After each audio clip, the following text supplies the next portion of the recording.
Assalamualaikum warahmatullahi wabarakatuh. Apa kabar anak-anak? Kelas 5A, B, dan C. Bertemu lagi dengan Miss Mita akan menyampaikan materi hari ini bab 2 ya, yaitu udara bersih bagi kesehatan, subtema 1. Ya. Yaitu cara tubuh mengolah udara bersih.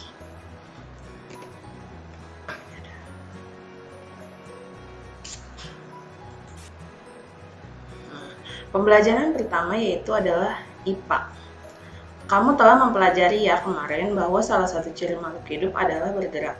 Kamu juga telah mempelajari kan gerak hewan dan manusia. Ciri lain makhluk hidup adalah bernapas.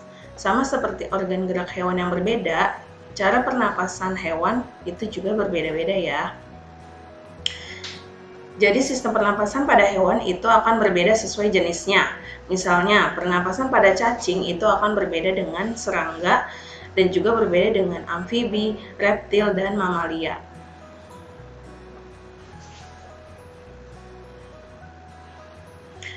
Nah, sistem pernapasan pada hewan.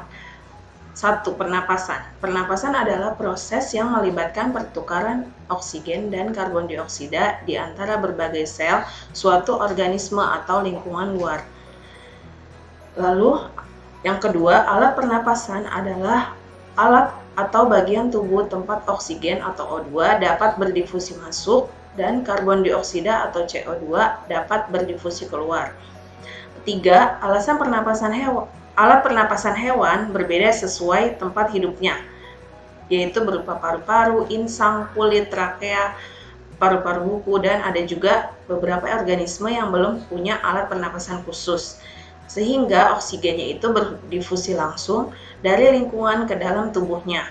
Contohnya yaitu hewan bersel satu, Porifera, dan Solenterata.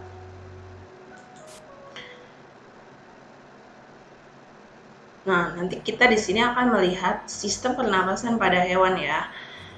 Yang pertama di situ ada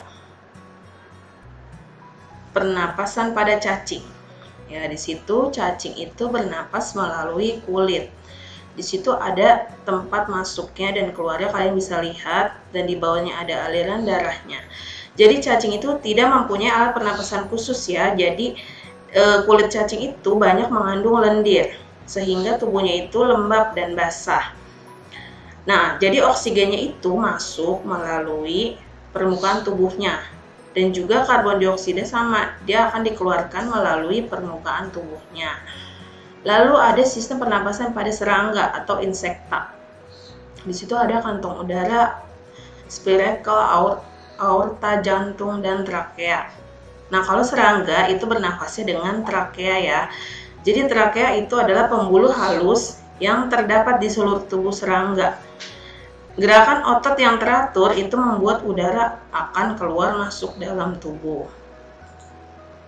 Selanjutnya ada sistem pernapasan pada ikan. Nah, di situ ada, kalian bisa lihat, di situ ada tempat air masuk. Jadi dia masuk melalui mulut dan akan keluar melalui insang. Di situ ada lengkung insangnya, ada filamen insangnya juga.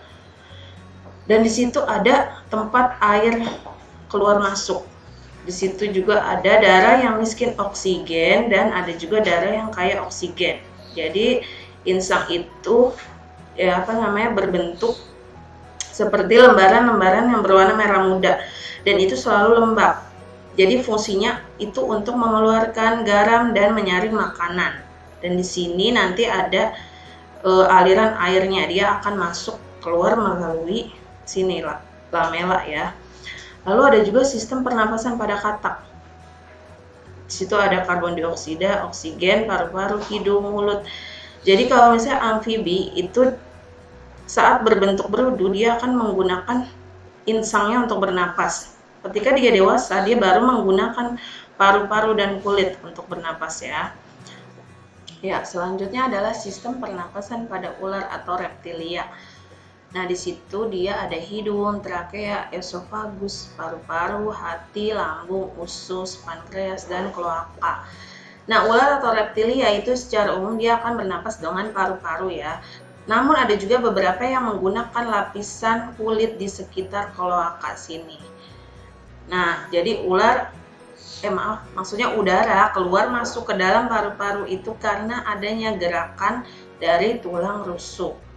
Selanjutnya ada sistem pernapasan pada burung atau apes ya. Di sini ada lubang hidung, trakea, kantong udara, paru-paru, dan juga di sini juga ada kantong udaranya ya. Nah, kalau burung itu bernafas dengan paru-paru, dia mempunyai alat bantu pernapasan yaitu berupa kantung udara. Lalu ada juga sistem pernapasan pada paus atau mamalia. Di situ ada lubang udaranya, trakea, laring, sama paru-paru. Kalau paus atau mamalia itu adalah hewan menyusui, dia akan bernapas menggunakan paru-paru. Contohnya itu tadi ya, paus dan lumba-lumba.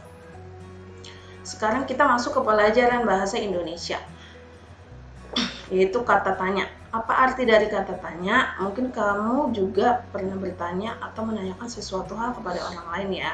Jadi kata tanya adalah kata yang dipakai dalam kalimat tanya untuk menanyakan sesuatu, baik itu orang atau benda, perbuatan atau tindakan, keadaan atau situasi, dan lain-lain sebagainya. Nah, kata tanya itu mencakup 5W1H, yaitu what, who, what, when, why, dan how, yaitu apa, siapa, di mana, kapan, mengapa, dan bagaimana. Nah, apa itu berfungsi untuk menanyakan sesuatu keadaan atau perbuatan, misalnya, apa kabarmu? Lalu yang kedua, siapa? Dia berfungsi untuk menanyakan orang atau pihak yang terlibat. Contohnya, siapa ibumu atau siapa ayahmu? Lalu yang ketiga adalah kapan? Itu berfungsi untuk menanyakan waktu terjadinya suatu peristiwa atau kejadian. Misalnya, kapan terjadinya hujan? Lalu ada juga di mana. Di mana itu berfungsi untuk menanyakan tempat berlangsungnya suatu peristiwa atau lokasi yang dituju. Misalnya, di mana letak Provinsi Jawa Timur gitu. Atau misalnya lain sebagainya ya.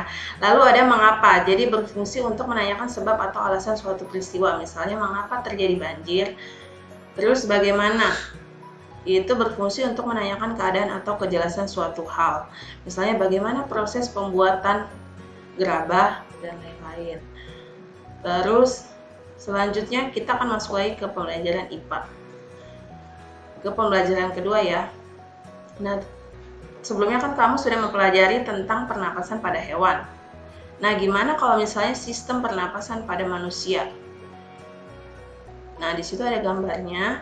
Pada manusia itu ada sinus depan, sinus belakang, nasal depan, nasal belakang, hidung, faring, laring, trakea, bronkus, alveolus, bronkiolus, paru kanan, paru kiri, dan diafragma. Di buku kamu juga ada yang nanti kamu bisa lihat.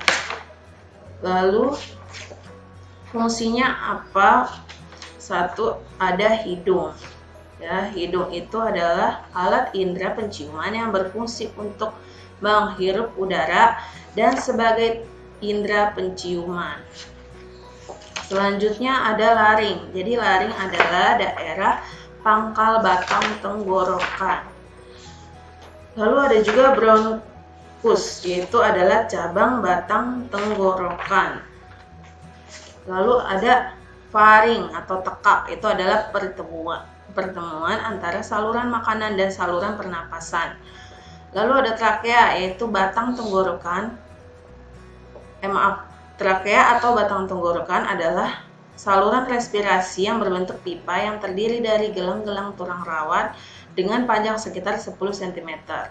Lalu ada paru-paru, yaitu sepasang organ yang memiliki tekstur kenyal dan berisi udara. Dan terakhir adalah alveolus, yaitu ujung dari saluran pernapasan. Sekarang kita masuk ke SBDP, yaitu tentang tangga nada. Tangga nada adalah urutan nada yang disusun secara berjenjang. Umumnya tangga nada itu berbentuk simbol angka dari 1 sampai 7. Kalau misal simbol huruf itu dari C, D, E, F, G, A, dan B. Simbol angka dan huruf tersebut kalau dibaca adalah do, re, mi, fa, sol, la, dan si.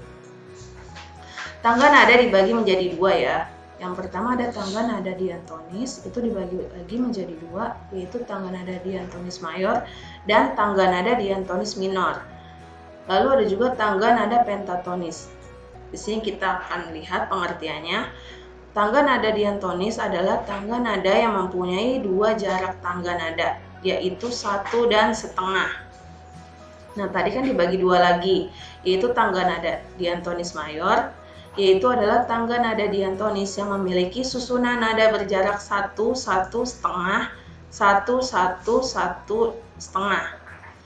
Kalau tangga nada diatonis minor itu adalah tangga nada diatonis yang memiliki susunan nada berjarak 1 setengah, 1, 1 setengah, 1, dan 1. Kalau nada pentatonis adalah jenis tangga nada yang memakai 5 nada pokok. Ya, cukup sekian penjelasan hari ini, yaitu kita udah masuk ke tema 2, subtema 1, pembelajaran 1 dan 2. Jangan lupa untuk mengerjakan tugas halaman 6, 7, dan 19. Ya, kurang lebihnya mohon maaf. Jika ada pertanyaan bisa ditanyakan kepada Miss-nya. Dan jangan lupa untuk selalu menjaga kebersihan, kesehatan, dan tetap semangat ya. Wassalamualaikum warahmatullahi wabarakatuh.